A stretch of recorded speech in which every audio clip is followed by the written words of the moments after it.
Megyn Kelly. I don't care about Megyn Kelly, but no, I would not apologize. She should probably apologize to me, but I just don't care.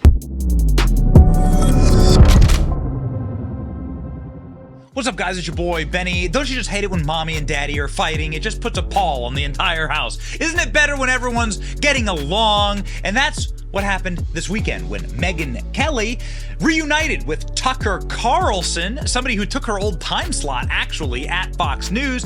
Back in the day, the Fox News lineup used to have, like, Bill O'Reilly and Megyn Kelly in it, and Megyn Kelly was actually the most watched person in the country. Well, here's Megyn Kelly and Tucker Carlson at the Turning Point Action Conference this past weekend. They both spoke, and they both look so happy now to not be working at Fox News. What was the most notable and famous moment about Megyn Kelly at Fox News? Without doubt and unequivocally, it was the first opening salvo question to be asked in the 2016 presidential race of Donald Trump. You might recall this legendary answer. One of the things people love about you is you speak your mind and you don't use a politician's filter. However, that is not without its downsides, in particular when it comes to women. You've called women you don't like fat pigs, dogs, slobs, and disgusting animals. Your Twitter account... Only Rosie O'Donnell. No, it wasn't. Your Twitter account...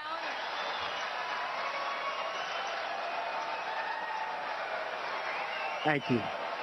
Oh, man. Okay, so with that answer alone, you realize that everything that has happened for the last 250 years in American politics went out the window, and we had entered an entirely new era. That answer alone, being able to stand up to the corporate press, being able to sort of brush off the framing of the corrupt media, is what rocketed Donald Trump to star power and then to becoming the 45th president of the United States. Megyn Kelly, on the other hand, did not recover from that interaction. It led to a drama spiral between Megyn Kelly and Donald Trump that persisted for years. Check this out.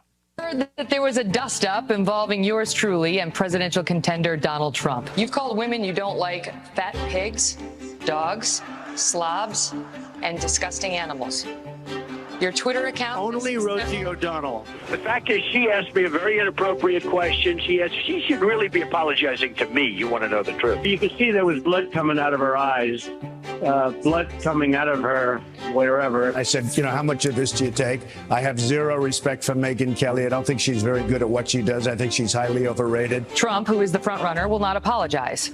And I certainly will not apologize for doing good journalism. Firing off a series of negative late-night tweets about Fox News anchor and Republican debate co-moderator Megyn Kelly, retweeting a comment calling her a bimbo. Drama. Fox News chairman Roger Ailes demanding an apology from Trump. It's a very small element in my life, Megyn Kelly. I don't care about Megyn Kelly, but no, I would not apologize. She should probably apologize to me, but I just don't care. But Fox News has had enough, pulling the interview after Trump ridiculed its political coverage and its anchor Megyn Kelly yet again, calling Kelly a lightweight on Twitter Tuesday. Bizarre, because I became the story. He was so very focused on me that I became the story, and you never want to be the story when you're a news person. You want to be covering the story. So it was truly like an Alice through the looking glass experience. A showdown that didn't happen. Trump and co-moderator Megyn Kelly remaining civil after their epic battle at the first debate. Mr. Trump, hi. Hello. How you doing? Nice to be with you, Megyn. Great to have you here. You're looking well. You're looking How are you? If Trump is a sexual predator, then it's a big story. You are fascinated with sex and you don't care about public policy. Me? That's Really? what I get out of watching you tonight. You know what, Mr. Speaker, I'm not fascinated by sex, but I am fascinated by the protection of women and understanding what we're getting in the Oval Office. Okay, so that was sort of a wrap up there. Donald Trump saying blood coming out of wherever. That led to its own giant viral news cycle again and again and again. Donald Trump and Megyn Kelly had their beef, and it followed Megyn Kelly through multiple different career cycles, all the way up to the present day, where officially we now know, based on Megyn Kelly's own retelling, that they've buried the hatchet. That Donald Trump and Megyn Kelly are no longer beefing. Megyn Kelly says that the beef with Trump is, and I quote, under the bridge, because they met privately at the conference at Turning Point Actions Conference in West Palm Beach. And hey, now everything's good. What's up? All right. Good blood coming out of wherever. Not bad blood. Okay? Important distinction there. Conservative pundit Megyn Kelly says that after a recent conversation with former president, she and Donald Trump are back on good terms. Now, one of the most interesting things that I did was have a private audience with President Trump. Kelly said at Turning Point USA conference over the weekend, this is an absolutely wild retelling of what's gone on. And I have my own thoughts on this, but very important to listen to Kelly, Megyn Kelly herself, in her own words, talk about Donald Trump. According to one of my favorite Twitter accounts, Carly Bonet, Megyn Kelly was gushing over her meeting with Donald Trump. Check this out. And, there were, his team was standing nearby, but he and I got a one-on-one together for the first time in years. And it was, frankly, great to see him. All that nonsense between us is under the bridge, and he could not have been more magnanimous. It's just, the thing about Trump is he commands the room. He walks in, and it's not just because he's a former president now, because I knew him before that. There's just something about him. It's like an aura that sort of takes over the room. There's only one person you can look at. I remember when he was doing Celebrity Apprentice and Geraldo was on it and John Rich was on it. And John Rich, I think it was, invited me to an event for Celebrity Apprentice. And you went there and same thing. Trump walks in, the whole room turns. It's Donald Trump. Well, even more so now. He could not have been nicer or more generous, and had some interesting thoughts about the debates, whether he's going to attend. I wouldn't bet on it. I would not bet on him attending at least that first Fox News debate. If I had to put money on it, it's Trump, so he could change his mind. But that was my feeling in having talked to him, though I didn't commit one way or the other. And we had a great exchange. I thought it was interesting, as a journalist, as a woman, as a human who went through so much with Trump. We've had our ups and downs, it's fair to say. To me, there was a lesson in that kind moment between the two of us.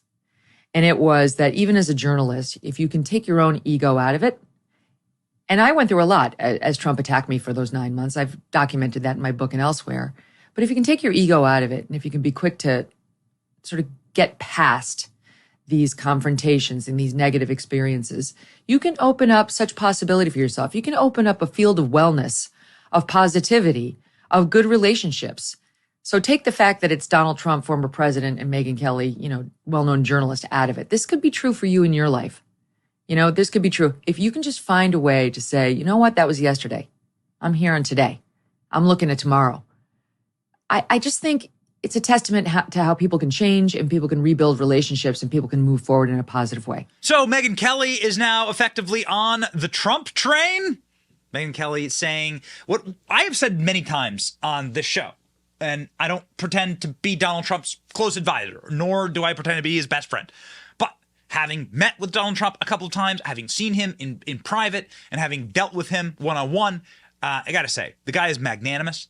The guy's superpower is that he's been a celebrity for 50 years, and he knows how as Megyn Kelly described, he's the biggest man in every single room. The air, the oxygen gets sucked out of everywhere he is, and it's focused on Donald Trump even before he became president. And his celebrity is just gigantic. He's bigger than Elvis. And Donald Trump's celebrity, when he's able to effectively weaponize that against you, meaning ask you questions, make you feel big, bring you along with him, like he did for so many Americans, the forgotten man and woman, then you really do you get this very special electric moment. And Megyn Kelly clearly got that when she met with Trump again. And now the water's under the bridge. Mommy and daddy are no longer fighting. Hey, that's awesome. Because Megyn Kelly herself is a fighter. She has had some absolutely bombshell monologues, has been such a defender of women, such a defender of common sense, and such a defender of a parenthood, right? And a better America. Megyn Kelly ripping the cokehead in the White House probe, just absolutely going flames on. And it's great. It's great to see because she was always quite good at this. This is Megyn Kelly in her element, going after the White House for shutting down the cokehead probe. Hey, if there actually were a desire to get to the bottom of this, I mean, let's say it's an alternate scenario in which it's a piece of a bomb that they found in the cubby. You don't think the Secret Service would be able to find the guy? You don't think the Secret Service would be interviewing those 500 witnesses? Because they know who all of them are. As the congressman was pointing out, you know exactly who goes into the White House and when over that limited period of time. And there's just not a desire. I realize it was not a huge amount of coke, but the point is there a cokehead in the White House? It was right outside of the Situation Room, or at least not far from the Situation Room, which is under construction. But my point is they have access. They were pointing out earlier, it's not far from where the vice president parks her limousine. Let's find out. Trump is out there saying we can't have a cokehead in the White House. Not a bad point. They would be able to find out if only they would investigate. And why did they have to wrap it up within a week of the news breaking? Megyn Kelly fist bumping your boy Trump, saying, yo, I'm on the Trump train. Wearing MAGA hats? What is this? Megyn Kelly on a birthday weekend in Miami celebrating our friend's 50th birthday. Looking forward to another great week. Starting off on Monday, Megyn Kelly wearing a hat. She's in a bikini. She's wearing a hat that says, make women female again. There you go. Okay, there you go. Megyn Kelly. Telling you what, it's spicy, baby. I like it when mommy and daddy are no longer fighting. It's cool to see the amount of energy, the good vibes in the movement. Trump, Tucker, Megyn Kelly, the band's back together again. And we're happy to be playing a small role. It's your boy Benny. Like, share, and subscribe to End Communism. See ya.